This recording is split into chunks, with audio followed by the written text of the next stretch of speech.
ហេតុអ្វីបានជាស្រូវកើតជំងឺផ្លាស់លើស្លឹកបង្កឲ្យមានកើតជំងឺពុកគល់រលួយឬតើត្រូវព្យាបាលនិងការពារយ៉ាងដូចម្តេចស្លឹកស្រូវបានជើងមើលរូបរាងមើលចំណាំកតាការបំផ្លាញរបស់វាអុចទៅលើស្លឹកស្រូវបាទវាអុចដំបងតូចតូចទៅពេលវាធំទៅវារាលបាទយើងមើលការបំផ្លាញរបស់វាគឺប្រៀបដូចនេះស្នាមអុចរបស់វាដូចគេហៅថារាងភ្នែកចាបបាទរាងទ្រវែងបាទខុសពីអុចត្នោតបាទហើយយើងមើលស្ពផ្សិតពីខាងក្រោមពណ៌ខ្មៅបាទ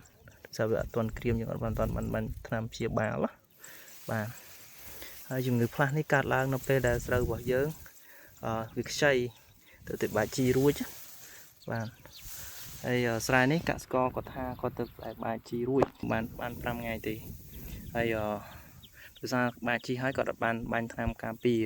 គាត់គិតថាអត់អីដោយសារអាកាសធាតុវាក្តៅអត់មានភ្លៀងអីច្រើនទេតែសំខាន់យើងមើលវាចាប់ដើមខ្យល់បក់មកឥឡូវវារាស្ពរនេះពេញស្លឹកស្រូវអស់នេះបាទរៀលពេញដើមស្រូវផ្សេងតទៀតចាប់ដើមកើតហើយបើអត់ព្យាបាលតាន់ពេលទេវារៀលពេញនឹងអស់ហ្មង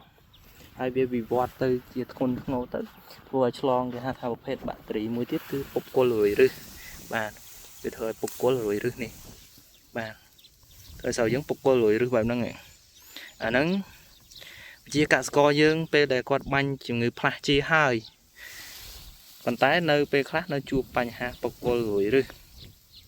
ដោយសារតែគាត់អត់បានបាញ់ប្រភេទបាក់តេរីលាយជាមួយនឹងប្រភេទគេហៅថាផ្សិតបូកជាមួយនឹងបាក់តេរីកាលណាផ្សិតវាវាយលុកទៅធ្វើឲ្យស្រូវយើងមានរបួសអញ្ចឹងប្រភេទពួកបាក់តេរីវាជ្រាបចូលទៅបានតាមប្រព័ន្ធឫសឬក៏តាមធាងឬក៏តាមស្លឹកស្ទូបស្រូវអីដែលមានបញ្ហារបួសហ្នឹងអញ្ចឹងករណីដែលយើងព្យាបាលជំងឺផ្លាស់យើងត្រូវ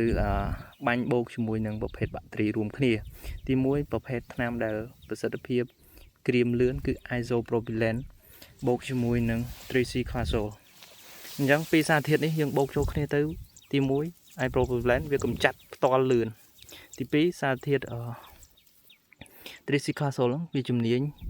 ទៅលើការពារនិងកម្ចាត់អញ្ចឹងយើងកម្ចាត់ផងយើងបានការពារផងអញ្ចឹងធ្វើឲ្យស្ពររបស់យើងក្រៀមលឿនហើយនឹងការពារកុំឲ្យទៅឆ្លងដល់ដើមដែលមិនទាន់កើតអញ្ចឹងយើងអាចបូកពេលហ្នឹងយើងបូក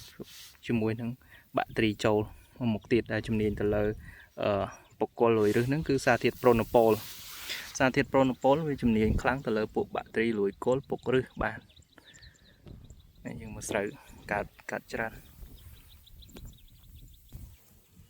កន្លែងកើតខ្លាំងមែនទេបុគ្គលលួយរឹសមកបាទនេះហៅថាមកពីបញ្ហាបាក់តេរីវាជ្រាបចូល